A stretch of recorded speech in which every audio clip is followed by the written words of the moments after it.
All right, so we had gotten started talking about some of the things that you'd done and read, and we were mentioning the Visuddhimagga, but in there you were talking about that there were two uh, ways of thinking, or two different mind states. One is a more natural, and then the other is the observer. And so we started talking about the fact that there's actually three sections of the human brain that correspond to three different ego states and also three different modes of operation.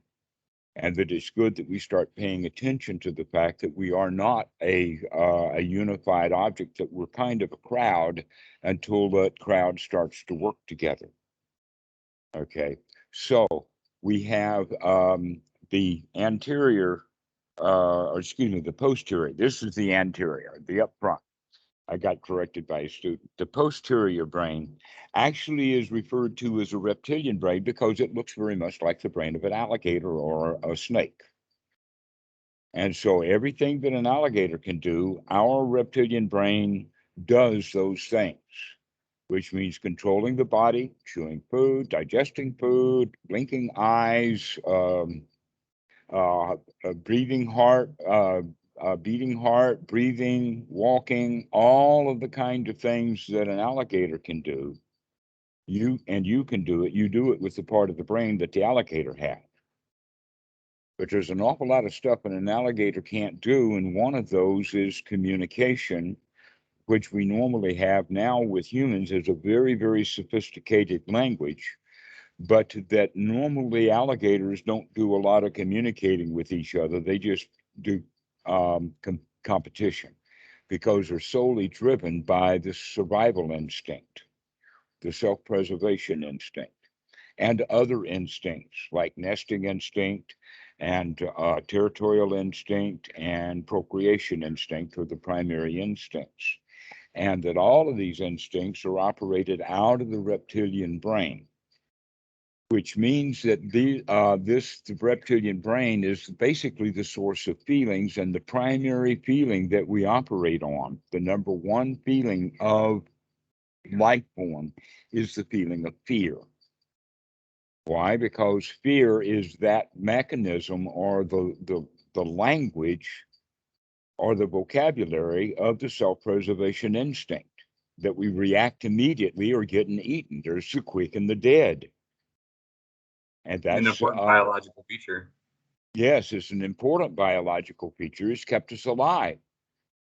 That kids walk out right into the road to play ball unless they become afraid and somebody honks their horn and the kid wakes up, he becomes afraid and he doesn't go chase the ball, which means he doesn't get hit by the car. Fear has been keeping us alive, each individual one, as well as the entire species. But there's a better way to do it, and that is with wisdom. Not get into dangerous situations so that we don't have to experience fear. Okay, so we have basic mechanisms in there. And one of the mechanisms would be a set of rules. Oh, thou shalt not go into the road without looking both ways. Now we're talking about the mammalian brain, or we're talking about the nesting instinct, which is very, very strong in mammals, but not so strong in reptiles. Okay. And it's also not, the other instinct is territorial instinct. And you see animals like wolves and dogs have very strong territorial instinct.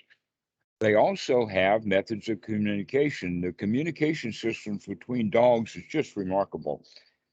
I've got a couple here and have been around dogs my whole life, and I learned a lot about dogs from in my childhood being around the adults who knew a lot about dogs. And what I've come to find is dogs are really, really good teachers when it comes to operating both instinctually and also see that our language system that we're using right now in the concepts of humans and talking about the Dhamma actually has its foundation in our mammal past.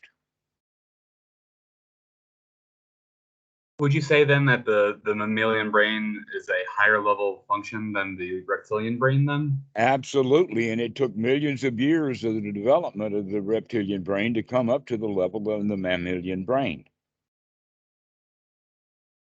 But you say that there's three, so there's the human brain on top of Yes. Yes. Okay. So what we're talking about is the mammalian brain, then would what Eric Berne calls the parent ego state, and what uh, Freud calls the superego, and what the Buddha called Sila Bhatta Paramasa. Sila Bhatta Paramasa, Sila. it. Okay, and Sila are the rules, and Bhatta Paramasa actually means the attachments to.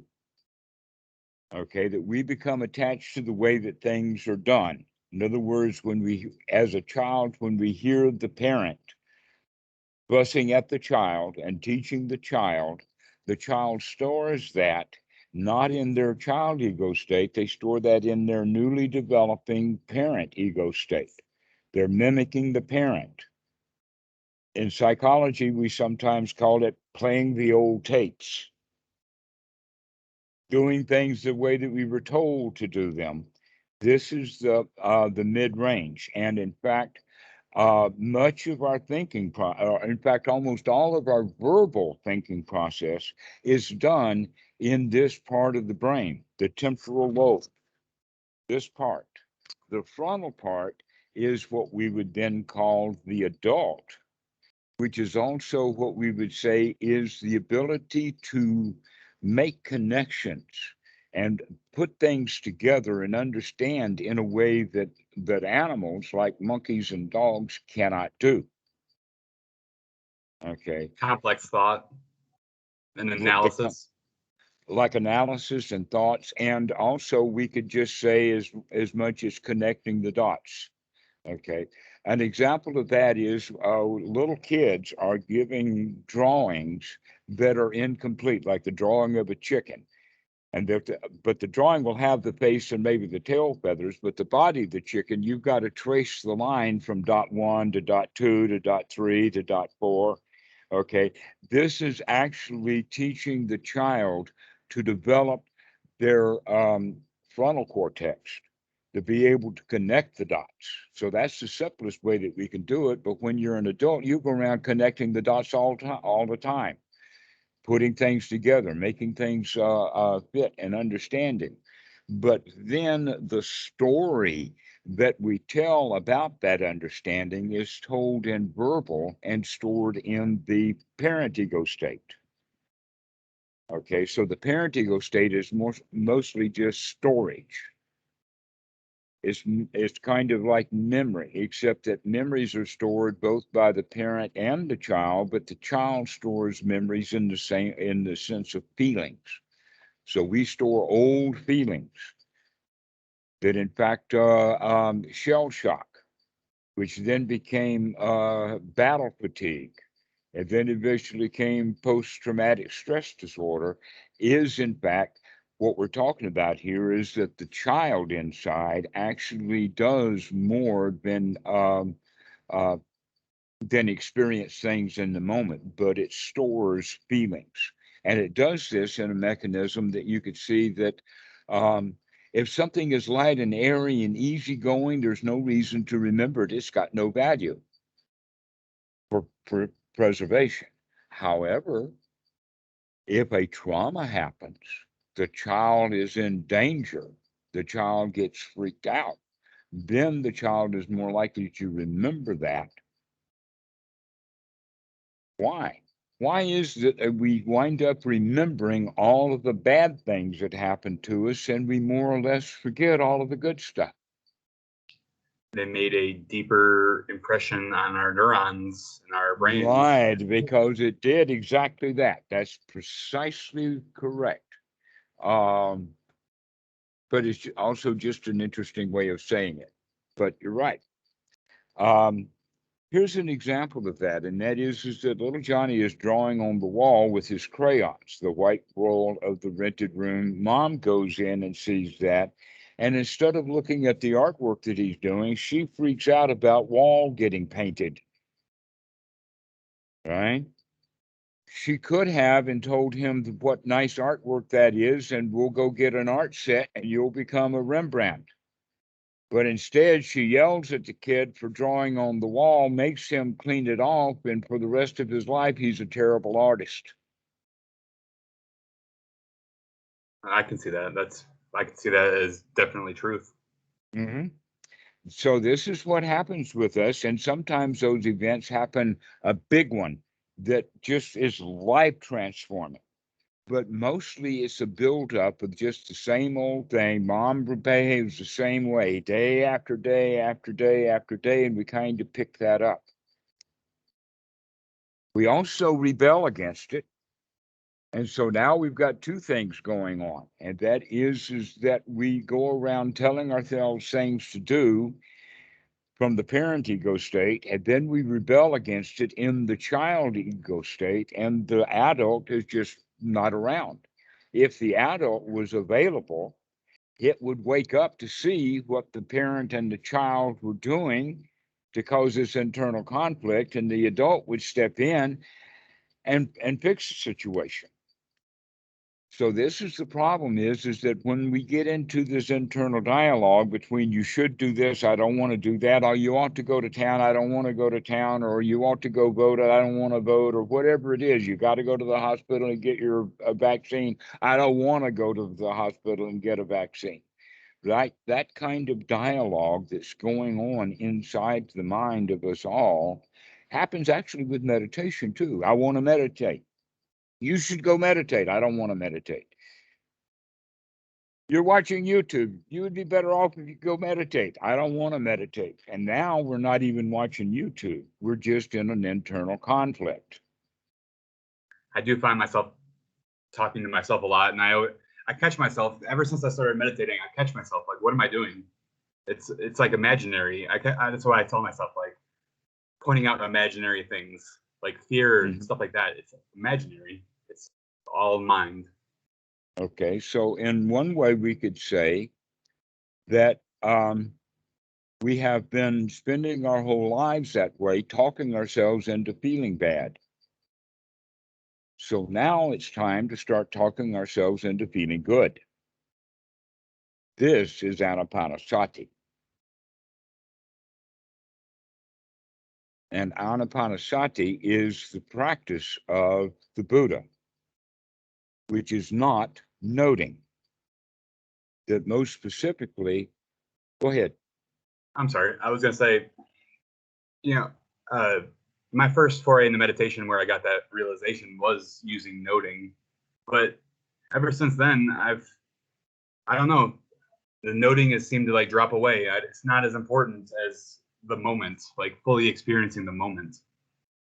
And so lately I've been doing in my meditation, just focusing on my breath and just only the sensations of the breath and only tracking the state of the mind. Okay.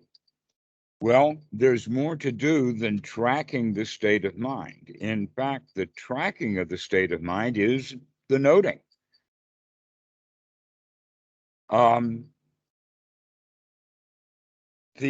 The issue, though, is that the noting is started too soon in the practice, that the student needs a foundation or a preliminary before that. And because of that, it causes all kinds of problems. It's almost like it becomes an obstacle course because we're not carrying the footstool with us. If we had a footstool, we could put the footstool in place, and then we could climb up onto the things that we can't climb up onto without the footstool. Okay. Like a scaffold for your practice. Pardon? Like a scaffold or like a blueprint. Exactly. Exactly. The Buddha does not start with the noting. He starts with something else completely. And this is, in fact, the whole rationale here of this distinction that we're about to make is the distinction between the old Visuddhimagga and the new interpretation of the Visuddhimagga that leads into the practice of both Sri Lanka and Burma, which then gives us the Mahasi method. And then there is that which is in the suttas, of following what is in the suttas and practicing according to the teachings of the Buddha that Bhikkhu Buddhadasa follows. Okay. And basically, what that is based upon one beginning ingredient. It all starts right at the very beginning. And that is this: it has to do with the kind of thoughts that we have. Do we have either, an often example that I use is critical thoughts versus nurturing thoughts? That almost always we are critically thinking because we learn to be critical of ourselves because our parents were critical of us. Go to school, clean your house, change your clothes, put your cell phone down, do your homework. You know the whole show. All right. All of the criticism that we got in childhood, we store that up in kind of memories and go around telling ourselves that we should do this and we should do that. And naturally, with deep inside, we rebel against all of that stuff. So this is one kind of critical thinking. And the other kind of thinking is what you would call nurturing thinking. Now, this is the kind of thinking that a brand new mom has. When a baby is brand newly born, there is actually what is called a bonding chemical. And that bonding chemical that's created in the mind is actually, let us say, transported around, so that the women who work on maternity wards, when they want to be there, not during the actual birth, they want to be there when that infant, a few minutes later or an hour later or whatever it takes, when the mom gets the baby. That's the gushy moment where everybody gets gushy. Why? Why does everybody get gushy? Because the mom is gushy and she's the one running this show. And what is her gushiness coming from? It's this chemical, brain chemical called oxycodone. And it's called the bonding chemical because she bonds with this infant. But then what happens is that this bonding continues on for quite a long time, years in fact. So that one of the things that happens is that when this baby does his first poopy, everybody's very happy. 2 days in, big one. Okay, all this milk the child's been drinking, and now he's done his first poopy. Everybody is happy. But if that child is 16 years old and goes and does that poopy on the carpet in the front room, he will not get the same reaction from his mommy. Now, will he? Mommy has changed. All that oxycodone is gone. Pardon? All that oxycodone is gone. All the oxycodone and the thrill is gone. Tough luck. And what has come into place is that mom has listened to the society and believed them that she's now got to train up that child in the way he should go. So when he is old, he will kiss ass. What do you Sorry, mean? that's a Bible quote, but I missed it a little bit. So we have to train up these children, and what that means is guide them and punish them and whip them, and don't spare that rod. You'll spoil that child. Installing software in their mind.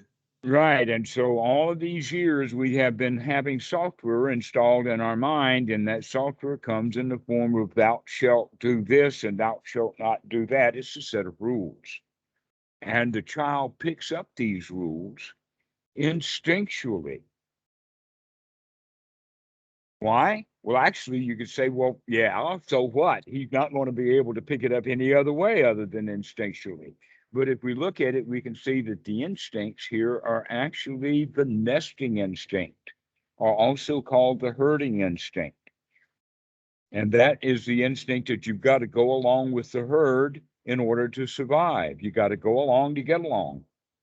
That when the lions attack the wildebeest and the wildebeest herd together, who's the safest wildebeest? So the ones in the middle of the herd. The ones who are on the outside of the pack, they're in a little bit of danger. Those that are strays are certainly in danger. So it's very biological based. It's very biological based, this human stuff that we're doing. Okay. And that, but the human is capable of seeing this biological stuff so that we can start making some repairs along the way. And Meditation. so, pardon?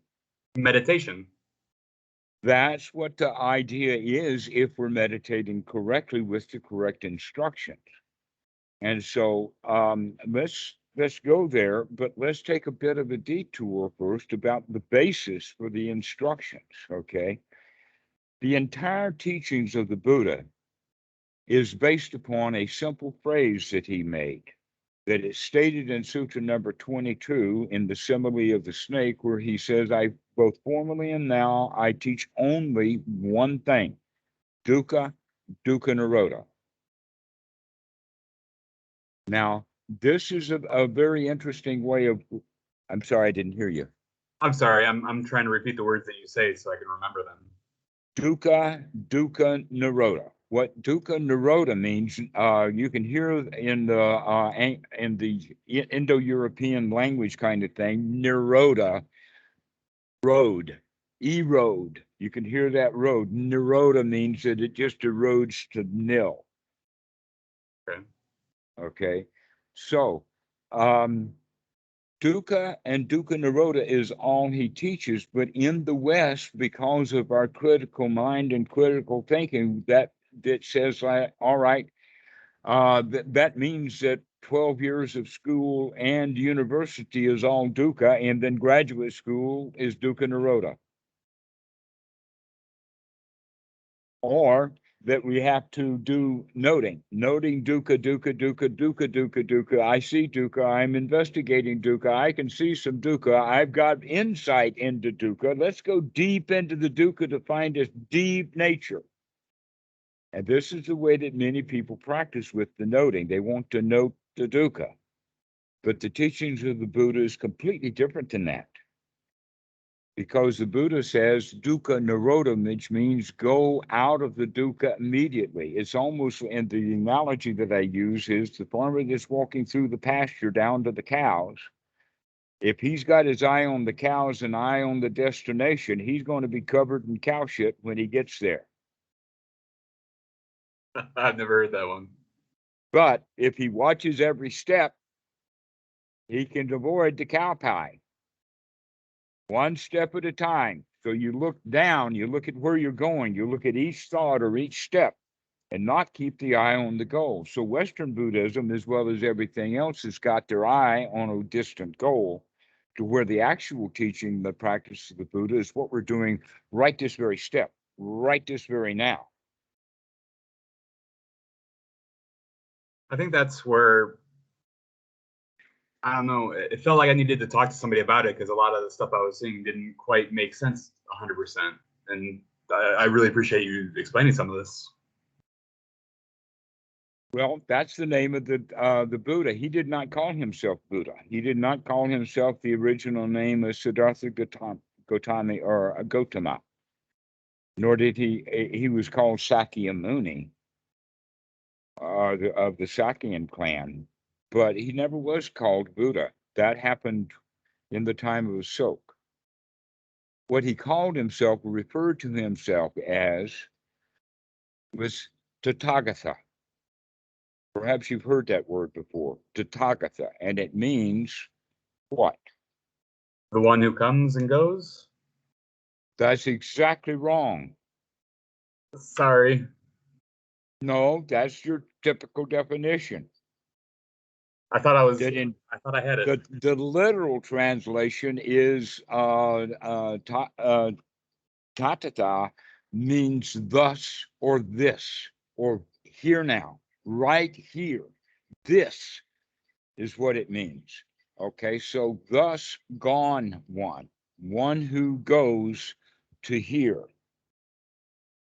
So he referred to himself basically like as a form of his own teaching.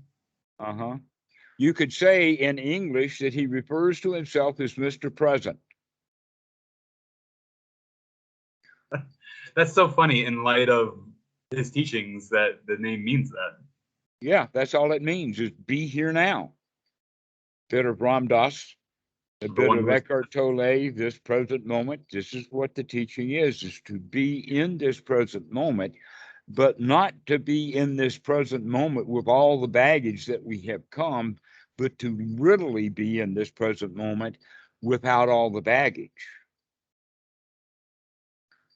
But most and people say be here now means that, yeah, here I am with all my goods and glories and past and feelings and everything. But the right way of recognizing it is when we're really, truly here now, we didn't bring the past with us and we're not concocting the future. We're just here. is that when, so somebody who is here in the present is free of the hindrances? Absolutely. Are You they have to mutually be. exclusive? Pardon? Are they mutually exclusive? Are they the same? You have to have one with the Well, other? let us say that the we're working with definitions of words. And we could say it this way, that it's a sliding scale over a period of time of how many mind moments were spent in hindrance versus how many mind moments were spent in the present moment. So that you can learn to spend time, longer periods of time, you can apply the mind to wholesome and sustain the mind on the wholesome. Okay, so the first teaching that the Buddha gave was not mindfulness in the sense of the noting, but mindfulness or sati in the sense of waking up and seeing that this thought immediately is unwholesome and to throw it out immediately. Okay, any hindrance that we arise in this present instant, throw that out and be free from it. To apply the mind to this and then keep the mind sustained on the only job we've got is to make sure that each thought is wholesome, one wholesome thought after another after another. This is the practice of the Buddha, and he gives Anapanasati as a method to do this. That in fact, there's several reasons why breath is used. It's not magical, but it's very practical. That people in the time of the Buddha were experimenting with breath. That the yoga that we have coming to the West out of the Hinduism from the deep past, breathing has been a part of the yoga practice all along. And that the Buddha recognized that there was great value in this. But what we're doing with it is that we're using the breathing as a method of developing a skill. Because the breathing will just breathe on its own, but when it does, at times it breathes in a shallow way. And so Anapanasati is that we're going to start breathing in a way that has to be done intentionally by controlling the breath. An example of that would be that you cannot control the breath without controlling the mind, and you can't control the mind. If you can't control the mind, you couldn't control the breath. But if you can control your breath, then you can control the mind. And by doing this, you're actually developing two different skills: the skill of breathing correctly and the skill of keeping the mind focused on the breathing. At least enough to get started. I have So, found that is a lot, since I haven't been doing formal meditation as much because I've just graduated from school. Being more mindful throughout the days has definitely made a bigger difference. Like just using my breath, I would say like my total time being more present is much greater now than it's ever been. absolutely good. I would appreciate that. So, what we need to do then is we need to look at, for a moment, the definition of the word meditation, because you just brought that up. Sorry, Western mentality has the idea of meditation as a particular room, like a meditation hall, with cushions arranged in a certain way, and everybody goes in and behaves in a certain way in this room. They sit down with arm folded, legs folded, eyes closed, all facing into the front. This got possibly a dais with a Buddha Rupa or a monk or something up there. Okay, this is what people think of with meditation. This is one of the reasons why I am reluctant to use the word, because it gives that view. Anapanasati is all about breathing. That's what the word anapana means, in and out breathing. In fact, it's exactly the same word as pranayama, which the Hindus use because it's in Sanskrit. Pranayama is exactly anapana with a couple of R's and the thing backwards. Okay, so Anapana is the Pali and Pranayama is the Sanskrit. We're talking about the same thing. But within the practice of the Buddha, we're talking about it in the sense of sati for a particular skill. To where all of this deep breathing and everything like that, the Hindu yogis who were practicing this as if it were the end to itself, rather than as a method of skill development. So you could say it like this: a piano is just a piano, but it is also a mechanism for skill development for a budding pianist. Without the pianist, you're not going to have the skill of piano playing. Okay, so the breath, rather than just something to control, is something to be controlled, to learn the skill of controlling the breath, which is the skill of sati. Sati is actually waking up. In English, we use the word mindfulness, and that's just one of many bad translations of the word. Sati actually has a whole lot more to do with remembering to wake up, to remember to wake up into the present moment, to be here now. Or another one would be to wake up and to recollect and recall what have been the thoughts that I had 1/10 of a second ago. Or what am I thinking now? What kind of thoughts am I having right now? Are these wholesome thoughts or are these unwholesome thoughts? Are these critical thoughts or are these nurturing thoughts? And so when the student is sitting watching YouTube and he says, I ought to be meditating, that's an unwholesome thought, followed by an unwholesome thought, I don't want to. Why are those two thoughts unwholesome? Because they are about an event that doesn't exist.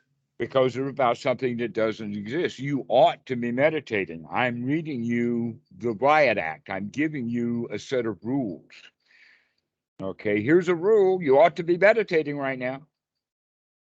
And then the child inside rebels against that because I would rather be watching a YouTube. Except that now in this dialogue, I'm not watching the YouTube anymore. I'm busy rebelling against I ought to go meditate. The correct answer to that is I am.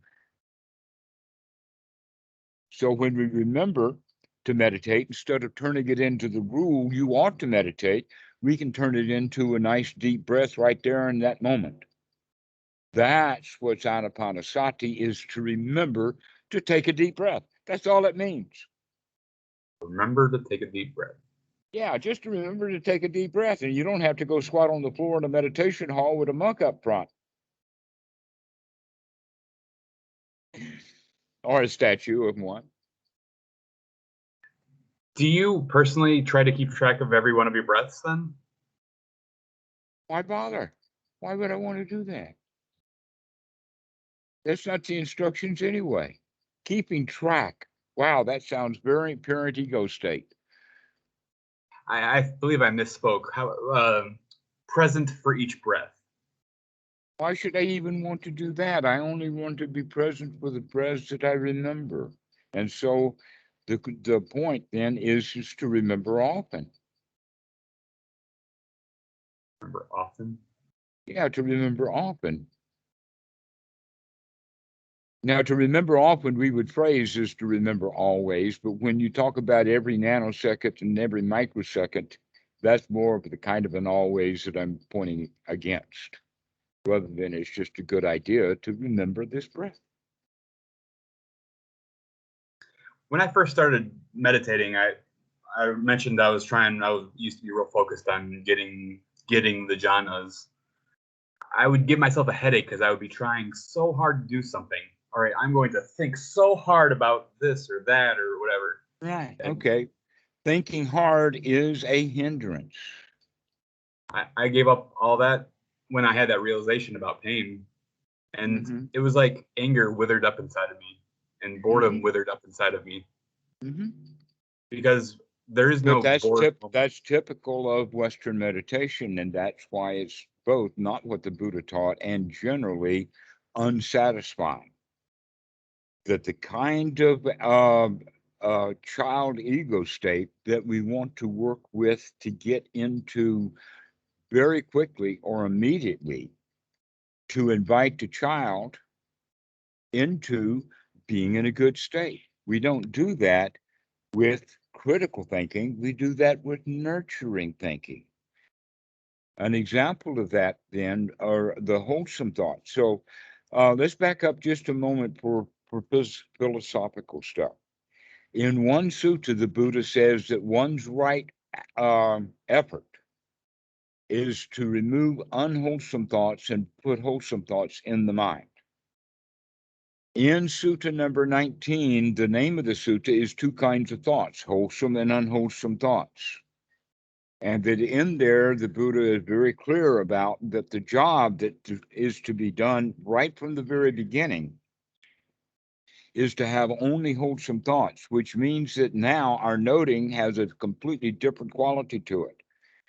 Before, the noting in the Mahasi method is to note whatever's there. Here, we're going to only make a very quick note, very fast, to see is this thought worth having or not. Most likely it's not, but most likely the beginner is going to say, okay. That basically what happens is that this too is a skill to be developed. One's right view about what is wholesome and what is not wholesome. So also one's right effort is to change unwholesome views into wholesome views, and then to change thoughts from unwholesome thoughts to wholesome thoughts. Okay.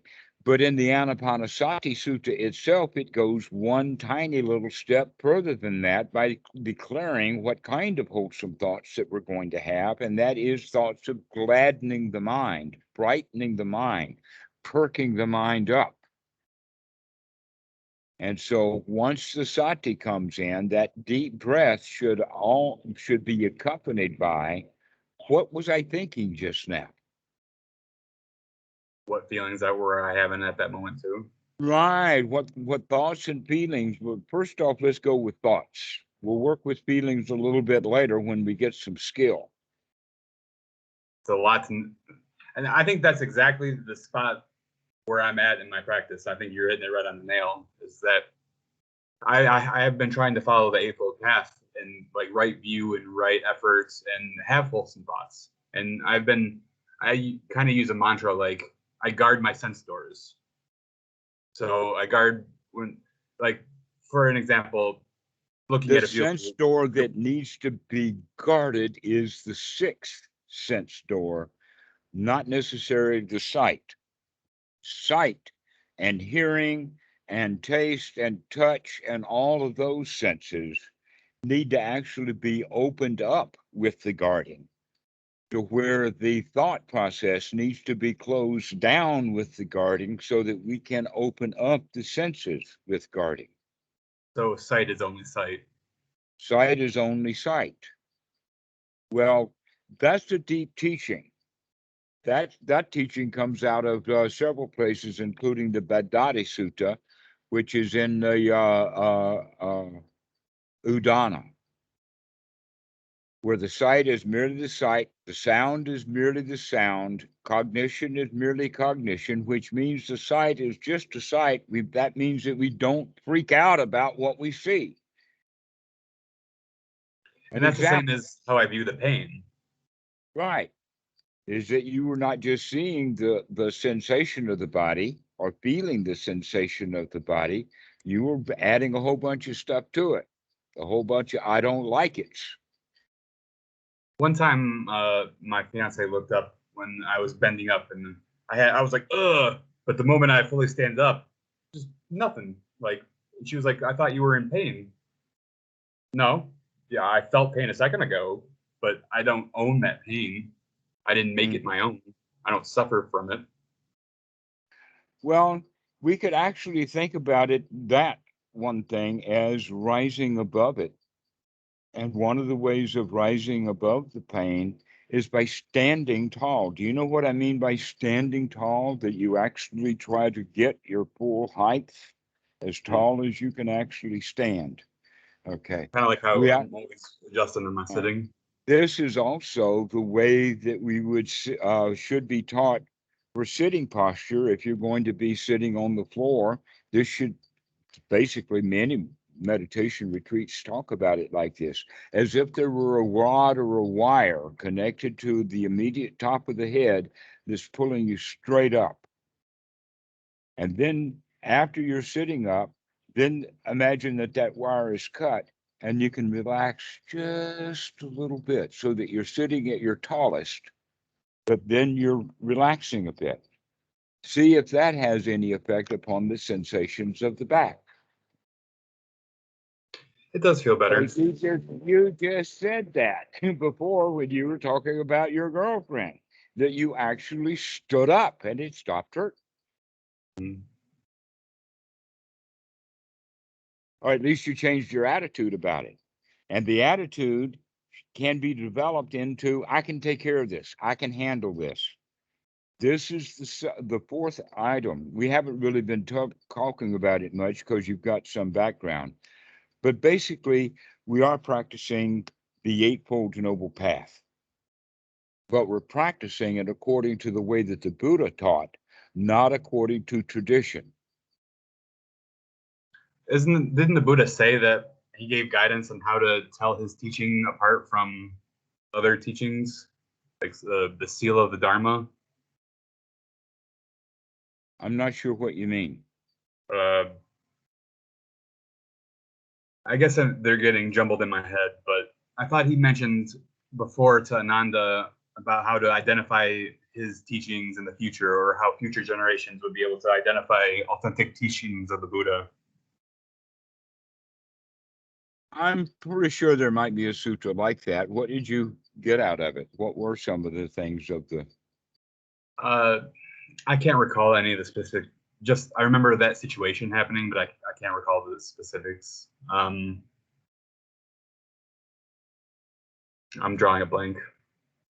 Actually, that would be a valuable sutta to have. If you can look it up and send it to me later, I would like to hear that, because there's all kinds of suttas that are useful in that regard. One of them, for instance, number 112,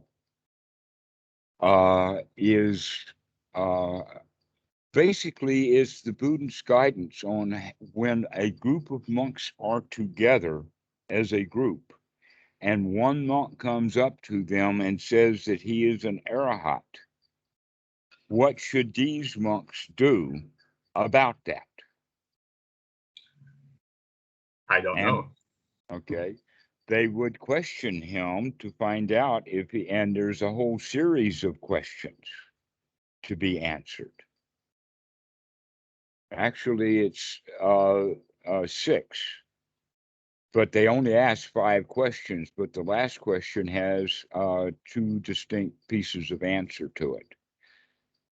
So the point is that these kind of sutras are quite valuable because there's a lot of misinformation. There's a lot of guys out on the internet who are claiming to be arahat.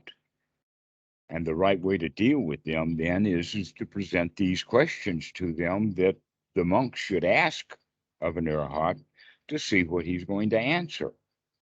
And if What he are doesn't answer, the questions, if you don't mind me asking? It has to do, the last question has to do with how did you get here? The first questions have to do with cause and effect, self, those kind of things. Okay. But they're very specific. I've always wondered about sotapannas and all that, and what talking to somebody than them would be like. Because, like I said before, I've never really talked to anybody live. The meetings I had with Yuta Dhamma were very formal. Mm-hmm. So there's been a lot of spare questions rumbling around in my head that I've never been able to talk about. Okay. Well, this is not really a good time for us to go into a deep discussion on Sotapan. We can do that in another time, or there's also some other videos about it. But I will say this about it, and that is that number one is a process of the mind that has a lot to do with confidence and eradication of doubt, and eventually enthusiasm, so that the person becomes completely free from doubt about what is and what is not the path, completely confident that he can in fact practice the path, and he becomes enthusiastic for practicing the path to the point that he is devoted almost all the time to the Dhamma. With the last cherry on top of that cake that I just gave you is that, and he takes great delight in the Dhamma. Okay, so that, what we're talking about is a level of dedication, and you could go so far as to say anybody who would actually drop whatever they're doing in their whole life and go off and be a Buddhist monk. That is a big deal when it comes to being Sotapan. That's the major. I mean, how much of a big change are you willing to make? Are you willing to devote your whole life to the Dhamma? That's the Sotapan, because there's nothing left. Now, that doesn't mean that everyone who is a Sotapan has to become a monk to prove it. That's not the point. But rather, the point is that if somebody is going to be a monk and has become a monk, then we got to give them credit for the fact that they have devoted their whole life to the Dhamma. Or at least that's what they're intending to do, and they've got a whole lot better chance of doing it in the robes than not. But that's what a Sotapan is one who takes completely delight, complete enthusiasm, and is completely devoted to the Dhamma, and has no doubts about the Dhamma or his ability to do it. Wow, that's a long list, isn't it? It is a long list, and I'm trying hard not to identify with those characteristics out of ego, but I sure hope one day I could embrace it fully in all my actions and thoughts. And, All right. Well, let's identify that first one then. In the way that the student, the sutta is stating it, is that the student understands that no matter how or how much the mind is obstructed, the student can immediately come out of that and come into the present moment to see things the way they really are. This is a teaching that is noble. It is super mundane. It is a factor of the path, and it is not held by ordinary people. This is the first knowledge. This is the first step of the noble path. Now, very few people in Western Buddhism ever make it to that first step. Many of them claiming to be Arahat, and they still haven't made the first step of Sotapan. Now, all of these things are have both path and fruit. And when I said the first step of Sotapan, that's talking about path of Sotapan. The fruit of the Sotapan is absolute enthusiasm and absolute delight, with absolute no doubt and absolute full confidence that we just talked about, is that no matter how obstructed the mind gets, I can clean that out and come back to the present moment and be here now. I've always wondered when I heard fruit and path what that even means. Okay, the path means is that you've got no more doubt that you can do it. but there are still more issues about doubt. But one thing is that no matter how obstructed the mind is with hindrances, no matter how bad you feel, no matter what's going on, you can pick yourself up, dust yourself off, and start all over again. It does not matter how badly you fell down. The bigger they come, the harder they fall, you've heard. Yeah, but the big guy can get back up. That's the getting up. That's the first step of Sotapan. Most people just lay in their misery and have a pity party. Identifying with it. Identifying with it, oh, poor me, who can help me? I'm sorry I'm keep jumping around to all these different topics, but it's like since our first talk, I have a lot of different topics I kind of wanted to talk about. Yes, it's a little bit hard to keep it focused on actual practice, but I keep working it back into that. And going back then to, we use the breath as an object, but we are also using the mind as an object. And so we go back and forth within mind moments. So within one long breath, you can have a lot of mind moments, as well as one of the mind moments of paying attention to the fact that this is a long, deep in breath. And another mind moment, this is a long, deep out breath, leaving other mind moments for doing all kinds of things. Feelings, thinking, observing, watching, those are the things. So one of the qualities of the Anapanasati Sutta is that each one of the points of Anapanasati is a training. Thus one trains oneself. And the way that for instance, gladdening the mind is stated is, as he mindfully breathes in, he gladdens the mind, and as he mindfully breathes out, he gladdens the mind. Thus one trains oneself. Okay?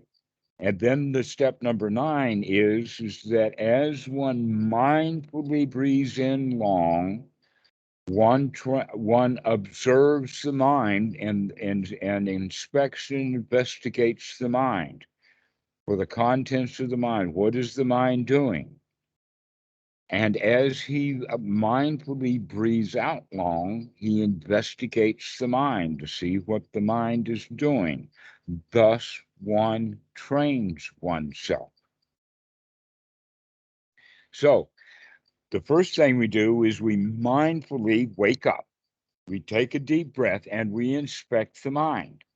And then if we find that it's unwholesome, we throw that out and we gladden the mind. And in fact, you could go so fast as is that we could almost only take one mind moment to investigate the mind. And then the next mind moment will be gladdening the mind. Turn it around. Take it in an up direction. And this is actually a good point to mention, that many people in meditation from the West have the idea, and because of that, they use language like deep in meditation. Okay. Deep in meditation actually means kind of lost in space. This is not what Anapanasati is practicing. That's like dukkha, dukkha, dukkha, deep into dukkha, inspecting dukkha, noticing dukkha, and it also invites sloth and torpor, or tiredness. Why does it invite tiredness? Because people are working really hard. They're digging. Like when I got a headache. People give themselves headaches. They get pain tensions. They get neck tensions, all kinds of stuff. When in fact, the whole teaching of the Buddha has to do with how to relax. Well, why is it that then that people get tensed up? Is because they want something out of meditation. Right? But the whole teaching of the practice of Anapanasati is to give yourself right now everything you want and need. Is to have it right now. Okay, gladden the mind, perk your mind up. And by doing that, we practice then the next aspect of Anapanasati, which is actually the word sukha. As one breathes in mindfully, one trains oneself in sukha. And when one breathes out long, one mindfully trains oneself in sukha, on the in-breath sukha and on the out-breath sukha. Okay? First thing about the word sukha is that it is exactly opposite of the word dukkha. It's true in the Pali, it's true in the Thai, that in fact the Thai language has taken those two words in as dukkha and sukha, but also in the Gujarati language, dukhi and sukhi are opposites. So it's important to know that when we're practicing sukha, we're actually practicing the opposite of dukkha. The opposite So of suffering. well, if you see dukkha as nothing more than or let us say dissatisfaction, just dissatisfaction, then what sukha means is satisfaction. So we gladden the mind to practice being in a state of satisfaction. Now, sukha is actually a little bit stronger than that. It's got several different aspects to it, and some of these aspects are actually powers. And so sukha is directly related to idya in the word of idyapada. Now, in the Sanskrit, the word iti is actually spoken of as siddhi, and they mean, for many people, magical powers as opposed to real power. The real power is how you feel.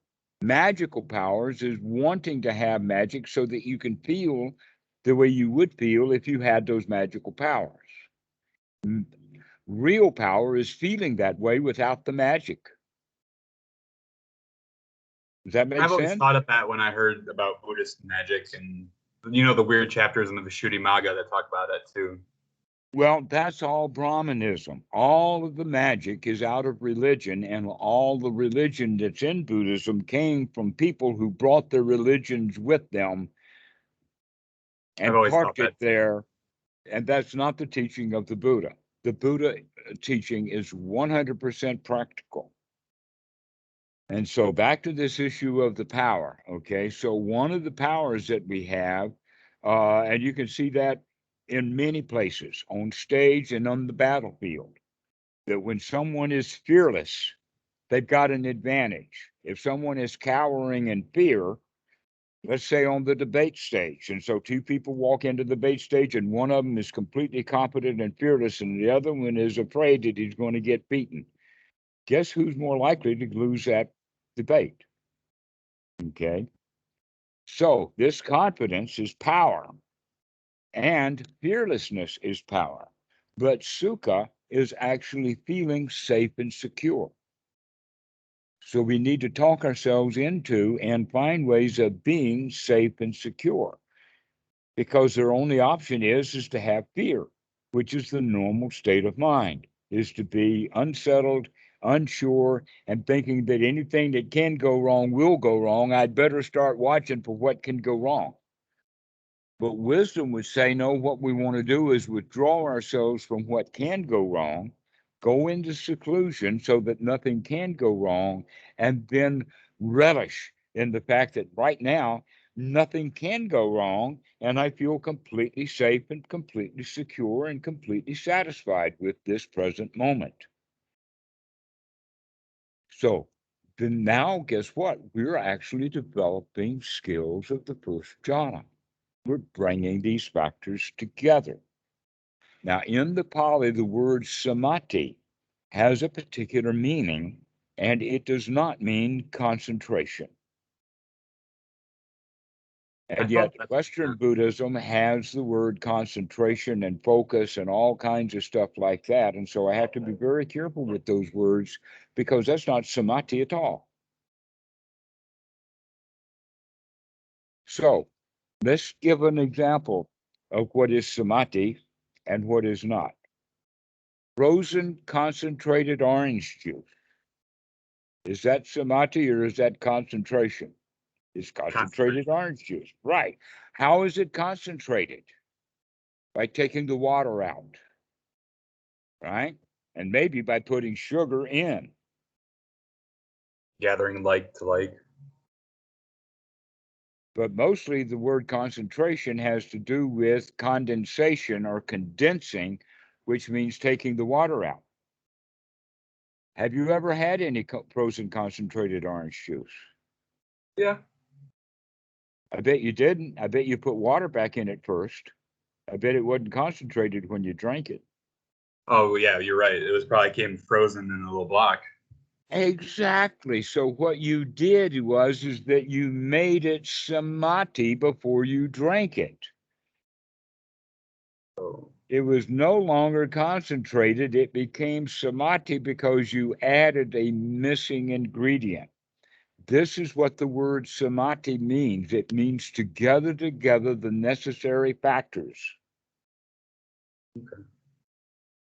To gather together the necessary factors and features, not concentration. When you understand it that way, the whole teachings of the Buddha become simple. And that's when they say like gathering the factors of enlightenment is samadhi. Well, okay, let's not go right there yet. Let's talk about it in the sense of the Eightfold Noble Path in its development. All right, because in fact, the Eightfold Noble Path is the path to what is called Sama Arya Samadhi, right? Noble Samadhi, which is equated with unification of mind, which we have talked about in the sense of when the mind is organized correctly, then the parent and the child are not arguing with each other. They're in community or in commune with each other, as well as they bringing the parent, or excuse me, the adult into it. That in fact, the adult becomes the boss, and the parent and the child are lovingly and happily in service to the adult. This is right organization of mind when the mind is unified. Okay, when the mind is unified, that means that we don't want anything. If we wanted something, then we wouldn't be whole. We would be who we are minus what we want. And when we get what we want, then we're whole. But if we don't want anything, then we're already whole. If we don't want anything, then we're unlikely to go kill somebody to get it. If we don't want anything, we're unlikely to go steal it. All right? Isn't that interesting? So that means then that sila becomes the natural outcome of the noble mind that is organized correctly using right view, right effort, right sati, and right, the Pali is sama sankappa, which we're going to define here as right attitude, the kind of thinking that comes out of right attitude. For instance, if you've got a bad attitude about something, you're going to have thoughts about it that are going to be bad thoughts about the bad attitude. If you've got a good attitude, then you're going to have good thoughts about that. So if you love that old clunker, then it's a joy to ride in. If you hate that old clunker, then all you can think about is getting rid of it. The liking Right? and disliking is the problem. Liking and disliking has to do with our attitude. So it's our attitude that needs to be fixed. That attitude, then, remember the first knowledge is that no matter how obstructed the mind gets, the student knows that he can clean that thought out and put a wholesome thought in his mind and sees how things are as they really are right now. Okay, that's attitude. The attitude of the winner. I can do this. I can clean my mind out. The attitude of the winner. I like that phrase. The attitude of the winner, as opposed to, see, we were born and raised as victims. When we were children, everybody was bigger than us. When we argued with adults, they smacked us. We had to hold somebody's hand to walk across the street. They put food in our mouth and changed our diapers. All kinds of stuff left us in the position of being a victim. And so we remained victims because I got my mommy to do something for me when I was a child, and now that mommy is not there to fix it for me, I need someone else to do it. I need a helper. Look how many helping professions we have. Lawyers will help you with your law problems. Accountants will help you with your tax. Doctors will help you with your health. And priest will help you with whatever ails you. And psychologist will help you with whatever ails you. Okay? But not all accountants solve your tax problems. Not all lawyers get you off. Not all doctors make you healthy. Not all psychologists make you healthy mentally. You see what I'm going with this? But we get as a victim in the need of help. And so we continue our whole lives looking for help, looking for something on the outside. Guess what? Doesn't happen. And here's the reason why. A piano teacher can help a piano student because the piano teacher can look at what the student is doing and hear the sounds that he's making. If the piano teacher was both blind and deaf, then that teacher would not be very good at teaching the student how to play the piano. No. All right. So when a meditation student is sitting there, only he knows what's happening inside his mind. Everyone else in the room is deaf and blind to what's happening in someone's mind, which means no one can help you. Only you can do that. And this is, in fact, what the second noble truth is really all about. The cause of suffering is not something that can be helped on the outside. It can only be done because the real issue is one's internal wanting things that we don't have, or having to put up with things that we don't want to put up with. So wanting things to come or wanting things to go, it's all just wanting. Greed and ill will is just, the Pali word for it is called tanha, thirst, wanting stuff.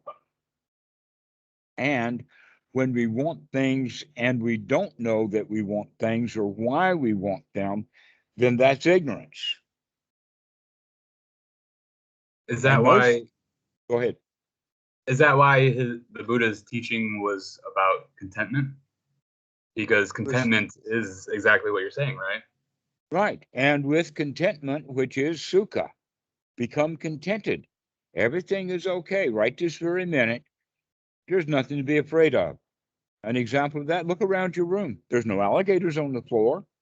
You don't have a rattlesnake in the lamp behind you.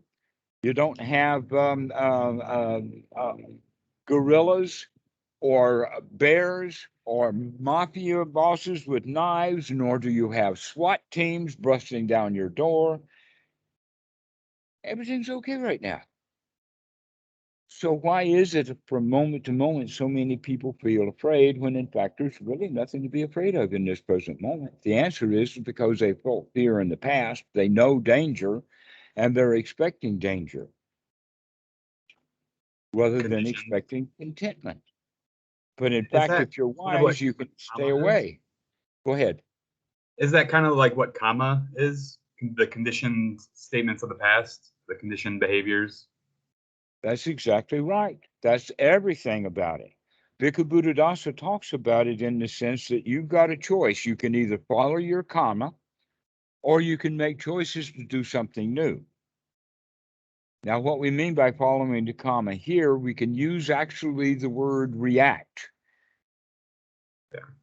Okay. Now, when we say react, we have a stimulus and reaction, or a stimulus and then a reaction means that it's the same action that's happened before. So when we act and then we act that same way again, we're reacting. And oftentimes we react the way we did before, even when the stimulus is different. We just continue to react the same way. This is our karma. Actually, this is the habit of the mind. The way that the mind habits operate is that we will choose to operate habitually, or choose to react, or choose to follow our old ways of doing things, rather than to wake up and recognize that we've got a choice. The first choice that we have is to wake up and gladden the mind as a choice, as opposed to leave the mind in hindrances. I want to go meditate, or you ought to go meditate. I don't want to meditate. Okay, that's all hindrances. But throwing those hindrances out and say, oh, I'm glad I remembered to take a deep breath. Oh, I feel so good now. And we immediately go into contentment. Doesn't take long. It's just one mind moment. And we change that direction. We literally turn the ship around in that moment. And that's the skill we're developing. And that's the skill we're developing.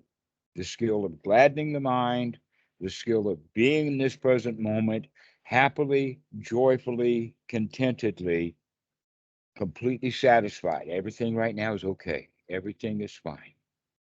Which also has further, no work to do, no place to go. And the spring comes and the grass grows by itself. You probably heard that Zen haiku. Busha wrote it. Nothing to do, no place to go. The spring comes and the grass grows all by itself. Does not need me to go mess with the grass. It'll do it by itself. Yeah. And so this is a way of feeling just contented in this very moment. We need to practice this. And some people say, well, if I did that all the time, then I would be in bed all the time. I wouldn't even bother to get up. And the answer is yes, we know that. But we also know that you can get out of bed joyfully. That you can see all the world as a toy to play with, rather than a machine that's broken and needs to be fixed. You bring that joy with you into whatever you find yourself in. Yeah, bring your joy with you if you've got joy. So the first thing we need to do is to get some joy going. We need to get the joy juice up. We need to recognize that in this moment of joy, I've got really no problems. I've got nothing to do. I've got no disasters. Everything is okay. And this is including also keeping the body relaxed and contented. So when there is back pain, we need to deal with the back pain so that we can get ourselves comfortable again. And once we're comfortable, now there's nothing to do, no place to go. Everything is done. We've gotten ourselves comfortable. But it's really not the back pain that's the problem. It's the pain between the ears. It's the thoughts, the unwholesome thoughts. Like back pain is terrible. That's an unwholesome thought. Oh, I can't stand it anymore. This hurts so bad. That's an unwholesome thought. A wholesome thought would be, yeah, I can handle that. I've handled it before. I can handle it again. Or it's not as bad as it once was. Yeah, it's not as bad now. Yeah, I can handle this. So these are the kind of positive, wholesome thoughts that we want to have that will eventually lead us not just to sukha, but into that state called piti, which is really that. Let's talk about it in this regard. Why do people go into sports, especially big time, like into the Olympics? Why do people do that? To compete, No, to no, do their not to, best, no. to win. Yes. And how do they feel when they win? Probably pretty good. Okay, so actually it's not the winning itself, it's how they feel when they win. That's why they do it. How would you feel if you won the Olympics? Well, I surely would feel pretty good. Well, why don't you feel that way now? What's preventing you from feeling that way now? The mind. So maybe it's that too is a skill. Winning is a skill to be developed. The right attitude of being a winner. I can do this. I can handle this. I've got this wired. And that confidence grows. The Pali word for it is shraddha or shraddha in the Sanskrit. All them R's again. Sada, is translated wrongly as faith. The teachings of the Buddha have got nothing to do with faith, but there is a two-step process. One is inspiration, and then the second one is dedication. Okay, that inspiration and dedication are both based upon uh, the eradication of doubt. Okay, and so in the beginning, the inspiration is that you're around others who can exhibit this, and you can say, yeah, if he can do it, I can do it. And so that's the inspiration. That's basically my job, is to get the students inspired enough that they're actually going to get it for themselves. Okay, so after the inspiration comes the correct practice, which leads to correct results, which leads then to a deepening of that confidence. So not only can it be done, but here I am doing it. And then the deeper confidence is, if I can do it in this moment, I can do it in the next moment. And then the confidence comes eventually, if I can do it now, I can do it anytime, because right now is a really tough moment and I can handle this moment, I can handle anything. You know, kind of tough moments there are for a baby getting a shot.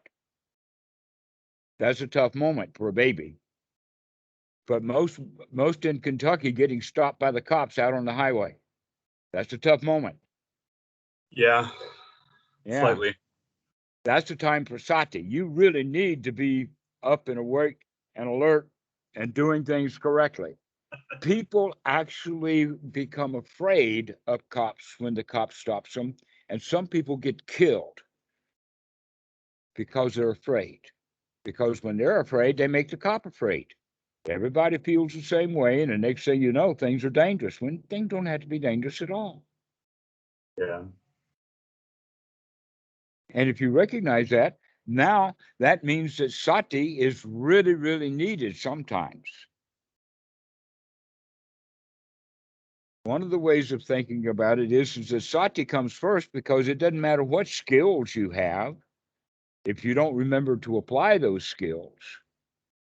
I mean, you could be a Houdini or a magician, or let us say a mesmerizer, and you could just mesmerize that cop and everybody's really happy.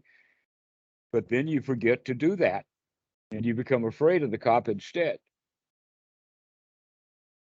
Yeah. That's why sati is so important. That's why we want to develop it as a skill. And we mean by that, in the skill of, on the in-breath, you do it. You remember. On the out-breath, you do it. When we get into doing it that way, instead of saying, well, does that mean that I have to watch the breath all the time? No, it means you're developing the skill of sati, because sati is something that you need sometimes. And there are some times when it's dangerous that you really need sati. And so we're developing it as a skill, so you've got it when you need it. An example of that would be when the boss walks up to your desk. That's the time that you need some sati. When you're standing in line, no matter what you're standing in line for, when you're standing in line, that's a time for sati. Because otherwise, most people get feeling really bad and really miserable when they're standing in line. And others are just having ball. They talk to each other and enjoy themselves, and everything's okay. And that's All what you right. said, like gladdening the mind in that mind moment. In that mind moment, every time that we recognize that we have an unwholesome thought, we throw that thought out and put a wholesome thought in. Have you ever heard of Murphy's Law? Yes. Do you know it? What can go wrong will go wrong. That's half of it. I guess I only know the first half. Right. The second half is the important half, and it will go wrong at the worst possible time. I have heard that. Okay. An example of that is that when you're connecting hard drives to the computer, that's its worst possible moment, because you can put that connector in backwards. Unless the engineers who designed it knew Murphy's Law. And they designed it so you could not put it in backwards. In other words, they built it so that it couldn't go wrong. So you're saying that the skill is to make your mind so it can't go wrong? Make your mind so that it can't go wrong when you need it the most. Anything that can go wrong will go wrong at the worst possible moment. So we need to actually train our sati to handle the worst possible moments, not every moment. So to extrapolate that then, like I've been focusing on being mindful while I'm eating for the food. So I'm not so much liking and disliking the food, or if I am, I'm aware of it at least. So you're saying right there would be a good moment too for that. Yes. Eating is a good time to be mindful of the food and mindful of what you're doing with the food. Like for things that you really like or things that you really dislike, being aware of that, those are the moments that sati is essentially needed. Mm-hmm. Noticing, I like this, I don't like that, all of this kind of stuff. And it's also a very good idea to slow things down. We could talk about food at another time.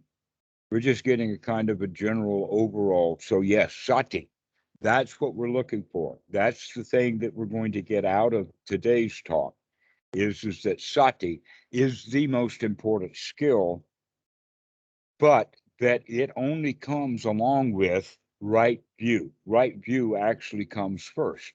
But we've already got the right view when we think that being awake and being and watching what's going on, that's our view. And so right view is there. Now, can we have the sati, please? Because when we have the sati, now we take the view to see, is this, we investigate one's right view then, is this wholesome or not wholesome? Is this thought wholesome or not wholesome? And then one's right effort is to take the effort to change it from an unwholesome thought to a wholesome thought. We keep doing that over and over and over again, and confidence grows to the point that we know that no matter how obstructed the mind gets, we can clean it out. And now we're on the path to Sotapan. That's the first step, is to know that I can clean this stuff out of the mind. Well, the people who are practicing the Mahasi method are not even bothering to clean the stuff out of the mind. They're just noting it. It But always felt like it was you, incomplete. all right, okay, that's it. But you figured that out kind of on yourself. That's in fact what really does happen is almost everyone eventually figures out the dukkha, dukkha, nirodha part, when it should be the foundation of the whole teaching, that you've got to throw the unwholesome dukkha thoughts out and have undukkha, sukha kind of thoughts. Right effort. Right effort, to take the right effort to have only wholesome thoughts in the mind, one wholesome thought after another. And when you catch an unwholesome thought, recognize it as an unwholesome thought and bring it back and make it wholesome again. This is the basic path. But as I was about to say, many people who are practicing the Mahasi method eventually figure this out. That in fact, have you ever heard of the 16 stages of insight? Yes, I have. Okay. Read about them. All right. So step number 6 starts off with fearfulness, misery, disgust, despair, and great desire to get out of this stuff. Basically, what that means is that someone has developed a major skill of sati, or let us say of noting, rather, to remember to note, but they don't take the hindrances out. And so what basically is that they literally move into their own city dump, and everything they have is just garbage. And they could see that. That's why misery, disgust, despair, all of this crap in the mind that I keep seeing. And then it develops a strong urge to get out of this, which then leads to a new form of practice, a rededication of practice to come out of the hindrances. Some people do this and practice meditation for 20, 30 years, and then they'll have a dark night of the soul, and then they make a change. Others have meditated for 50 years, and still everything that comes out of their mouth is a hindrance. Wow. And the reason for that is because they're missing that first point. And that is that we don't start with noting. We start with noting only to the point of throwing this stuff out. Now, there's more to it than that. And that is that once we have all of the hindrances out of the mind and we have only wholesome thoughts in the mind, that means that now when we're going to be looking at paticca samuppada, or in fact anything else is happening, all we're going to see is wholesome things. We're not going to find any unwholesome because we've already removed it from the mind. If we find something unwholesome, we throw it back out, and now all we have to do to investigate is to investigate wholesome things. This is an important point. That That's all why we have sati is important. And that's why sati is important. Right, exactly. And also right effort to throw out the unwholesome, and right view to recognize the wholesome, and right attitude, I can do this kind of stuff. It's almost like all pieces are connected. They are. That in fact, my good friend Dhammarato, who is main teacher over at Dhammarato Meditation Center, he and I firmly agree and talked for hours, I think about 3 hours one time, that the Dhamma is very, very small. It's just one little thing. And yet most people think that Buddhism is so complicated.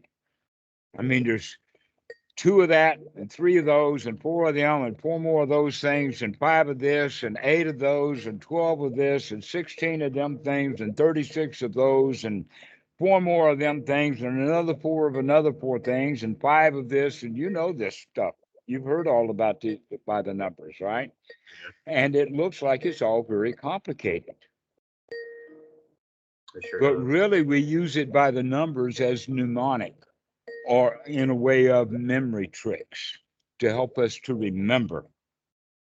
But all of this fits together. That in fact, the 4 foundations of mindfulness and the 5 aggregates are exactly the same thing. Even though one's got 4 and the other one's got 5, it's still just the same thing. And that the 5 aggregates are all 5 of them are in the 12 steps of dependent origination. Except that here, because our feelings are feelings of sukha and feelings of piti, we do not have feelings of fear, feelings of desire and wanting. Therefore, we cut it off at that point. And when the mind is pure, or when the mind only has wholesome thoughts, there is no tanha. Therefore, there is no upadana. Therefore, there is no bhava. Therefore, there is no jati. Therefore, there is no dukkha. All of that stuff doesn't happen when the mind is clean. And so actually it's a very, very simple teaching that in fact the 7 factors of enlightenment, the Sambhojana, is nothing but the fulfillment of the skill set that is talked about in the Eightfold Noble Path. So that in the Sambhojana, mindfulness becomes unremitting mindfulness. Now, it doesn't mean constant mindfulness. It means it comes back. It does not take a break. That when you need it most, it will be there for you. This is what it means by unremitting. It keeps coming back. It keeps coming back. And then the next step of the Sambhojana is a right investigation, which is one's right view. But when one right view is fully developed, it's unremitting investigation. Everything that comes up, you remember to investigate it. Every thought, is this a wholesome thought or not? Okay. The next one is actually right effort. And that right effort becomes energetic because it's so easy now. We're so good at it and so used to it that it's not effort anymore. Now it's just energetic impact. The next item on the list is piti sukha, which is also jhana factors, but they're part of the Eightfold Noble Path. Piti Sukha is a part of the Noble Path? Pardon? Piti Sukha is a part of the Noble Path, you said? Piti Sukha, our unremitting Piti Sukha, is the result of practicing Piti Sukha, which is part of Anapanasati and part of the Eightfold Noble Path. So the fruition would be unremitting Piti Sukha, unremitting joy. It just keeps coming back. It's like the Easter Bunny. I It's mean, like not the the Easter default Bunny, state. not the Easter Bunny. The what is it? The Duracell, I think it was, where the bunny would just keep Yeah. beating. Okay. So unremitting that way. These are so we can see then that the seven factors of enlightenment is nothing but the fulfillment of the Eightfold Noble Path. The way to practice the Eightfold Noble Path is by Anapanasati. Anapanasati is for the fulfillment of the four foundations of mindfulness, which is also the five factors of enlightenment. So we practice the four foundations of, the five aggregates. So we practice the four foundations of mindfulness through Anapanasati for the fulfillment of the seven factors of enlightenment, which is the completion of the Eightfold Noble Path. And so it's all just, all in a stir, all in a whirlpool. All of those things are just, it's almost like this, that in order to fully appreciate an automobile, just an automobile that you're thinking about, you have to stand on the front of it and then stand behind it and then stand on this side and then the other side. And then you open the doors and you look in and you open the trunk and you check that out and you open the hood and you check that out too. But it's still just one truck or one car, right? So that teaching of the Buddha is just one teaching. It's just one thing. It's a vehicle, but it's got a trunk, and it's got a lid, and it's got doors, and it's got sides, and top and bottom, and all of that. And those are the various things that we put in there. But when it all fits together, it has a function. So what we're looking at now is actually, have you ever heard of? It's called general systems theory. Not off the top of my head, no. Okay, the major part of general systems theory is that a system is when the whole is greater than the sum of the parts.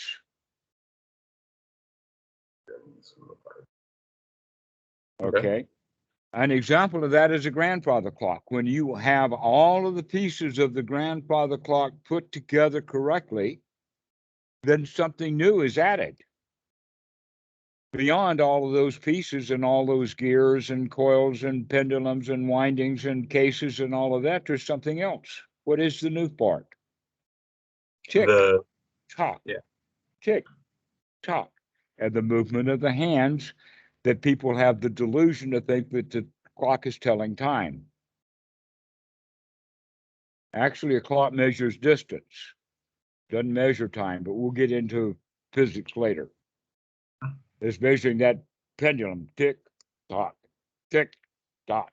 That's all the pendulum is doing, is measuring distance.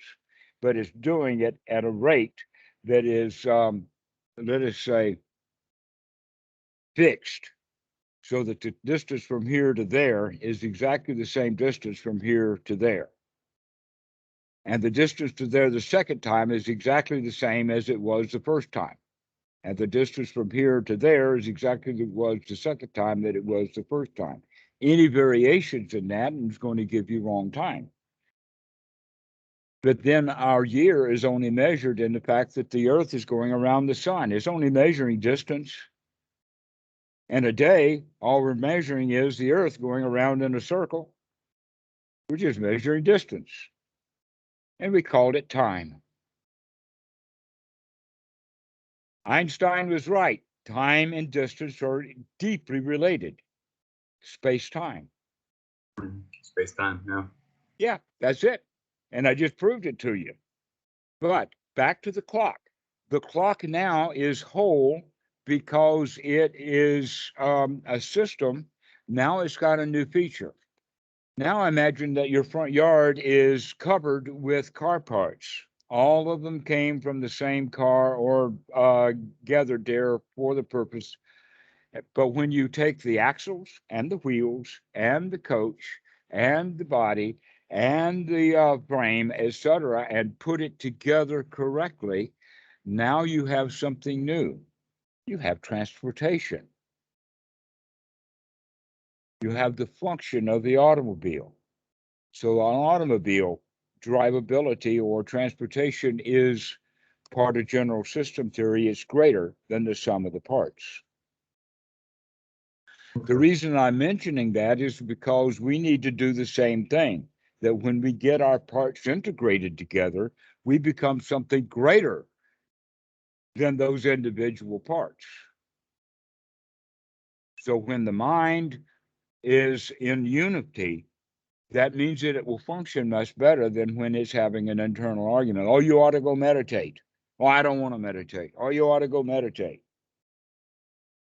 Right? So that's a crowd. And we often are a crowd.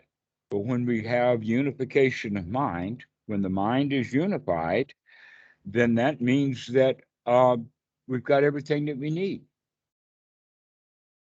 Which means now we can function as a whole human being. But most people don't. Most people act like kids, rebelling against adults. And they're both on the inside and they don't know it. So this is what we're practicing for, is to have only wholesome thoughts, one wholesome thought after another wholesome thought after another wholesome thought.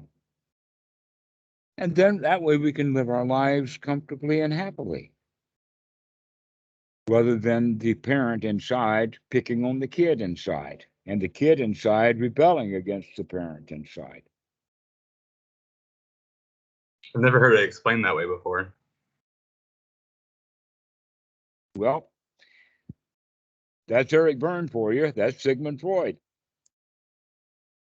But I think that part of the reason it's not explained that way is because I'm putting the Buddhist interpretation of it in, to see that that parent ego state is nothing but a set of learned behavior. And we learned most of it when we were little kids. And then we use that information to give ourselves orders. Ought, should, do, and words like that are clear indications that it's the parent ego state. You should meditate. That word should, that's it. It's taking the authoritarian position. I'm the boss here.